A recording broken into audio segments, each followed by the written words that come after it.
എഴുതിയ സുവിശേഷം 21-ാം അധ്യായം 1 മുതൽ തിരുവചനങ്ങൾ. വിധവയുടെ കാണിക്ക. അവൻ കണ്ണുകൾ ഉയർത്തി നോക്കിയപ്പോൾ ധനികർ ദേവാലയ ഭണ്ഡാരത്തിൽ നേർച്ചയിടുന്നത് കണ്ടു. ദരിദ്രയായ ഒരു വിധവ 2 ചെമ്പുതൊട്ടുകൾ ഇടുന്നതും അവൻ കണ്ടു. അവൻ പറഞ്ഞു, ദരിദ്രയായ ഈ വിധവ മറ്റെല്ലാവരെയുംക്കാൾ കൂടുതൽ നിക്ഷേപിച്ചിരിക്കുന്നു എന്ന് സത്യമായി ഞാൻ നിങ്ങളോട് പറയുന്നു. എന്തെന്നാൽ അവരെല്ലാവരും തങ്ങളുടെ സമൃദ്ധിയിൽ നിന്ന് സംഭാവന ചെയ്തു, ഇവളാകട്ടെ തൻ്റെ ദാരിദ്ര്യത്തിൽ നിന്ന് ഉപജീവനത്തിലുള്ള വക മുഴുവനും നിക്ഷേപിച്ചിരിക്കുന്നു. ദേവാലയത്തിൻ്റെ നാശത്തെക്കുറിച്ച്. ചില ആളുകൾ ദേവാലയത്തെപ്പറ്റി അത് വിലയേറിയ കല്ലുകളാലും കാണിക്ക വസ്തുക്കളാലും അലങ്കരിക്കപ്പെട്ടിരിക്കുന്നുവല്ലോ എന്ന് പറഞ്ഞു. അവൻ അവരോട് പറഞ്ഞു, നിങ്ങൾ ഈ കാണുന്നവ കല്ലിന്മേൽ കല്ലു ശേഷിക്കാതെ തകർക്കപ്പെടുന്ന സമയം വരുന്നു. ക്ലേശങ്ങളുടെ ആരംഭം. അവർ ചോദിച്ചു, ഗുരു, ഇതെപ്പോഴാണ് സംഭവിക്കുക? ഇതെല്ലാം സംഭവിക്കാൻ തുടങ്ങുന്നതിൻ്റെ അടയാളം എന്താണ്? അവൻ പറഞ്ഞു, ആരും നിങ്ങളെ വഴിതെറ്റിക്കാതിരിക്കാൻ സൂക്ഷിച്ചു കൊള്ളുവിൻ.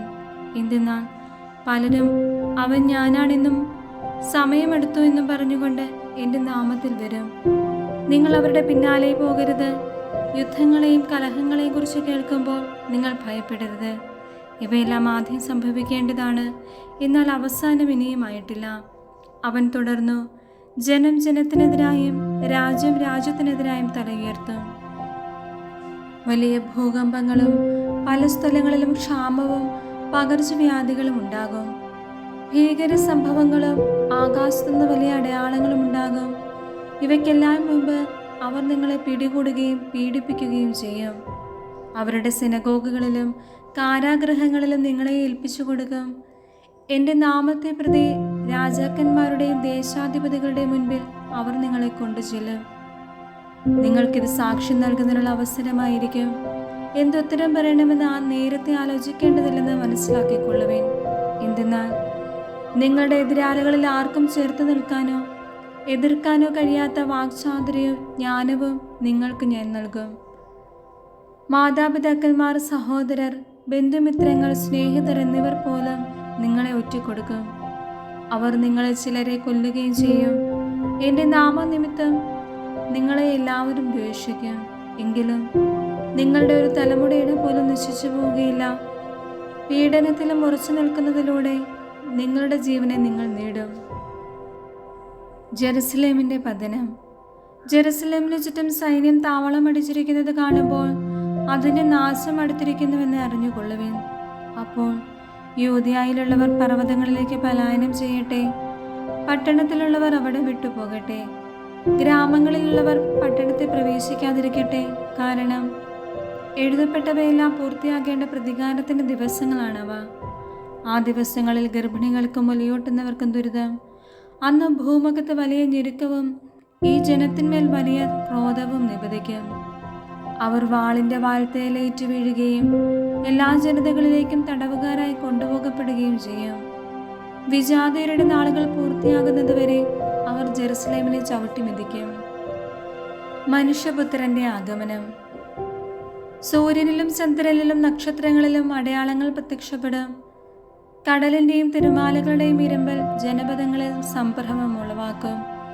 സംഭവിക്കാൻ പോകുന്നവയോർത്തുള്ള ഭയവും ആകുലതയും കൊണ്ട് ഭൂവാസികൾ അസ്തപ്രജ്ഞരാകും. ആകാശശക്തികൾ ഇളകും. അപ്പോൾ മനുഷ്യപുത്രന്റെ ശക്തിയോട് വലിയ മഹത്വത്തോടും കൂടെ മേഘങ്ങളിൽ വരുന്നത് അവർ കാണും. ഇവ സംഭവിക്കാൻ തുടങ്ങുമ്പോൾ നിങ്ങൾ ശിരസ്സുയർത്തി നിൽക്കുവേൻ. എന്തെന്നാൽ നിങ്ങളുടെ വിമോചനം സമീപിച്ചിരിക്കുന്നു. ഒരു ഉപമയും അവനവരോട് പറഞ്ഞു. അത്തിമരത്തെയും മറ്റു മരങ്ങളെയും നോക്കുവേൻ. അവ തളിർക്കുമ്പോൾ വേനൽക്കാലം അടുത്തിരിക്കുന്നുവെന്ന് നിങ്ങൾ അറിയുന്നു. അതുപോലെ ഇക്കാര്യങ്ങൾ സംഭവിക്കുന്നത് കാണുമ്പോൾ ദൈവരാജ്യം സമീപിച്ചിരിക്കുന്നുവെന്ന് മനസ്സിലാക്കിക്കൊള്ളുവേൻ.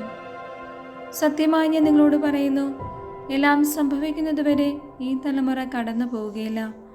ആകാശവും ഭൂമിയും കടന്നു പോകും, എന്നാൽ എൻ്റെ വാക്കുകൾ കടന്നു പോവുകയില്ല. ജാഗരൂകരായിരിക്കുവിൻ.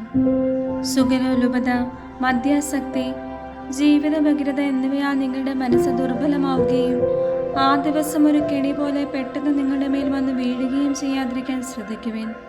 എന്തെന്നാൽ ഭൂമുഖത്ത് ജീവിക്കുന്ന എല്ലാവരുടെയും മേൽ അത് നിബന്ധിക്കും.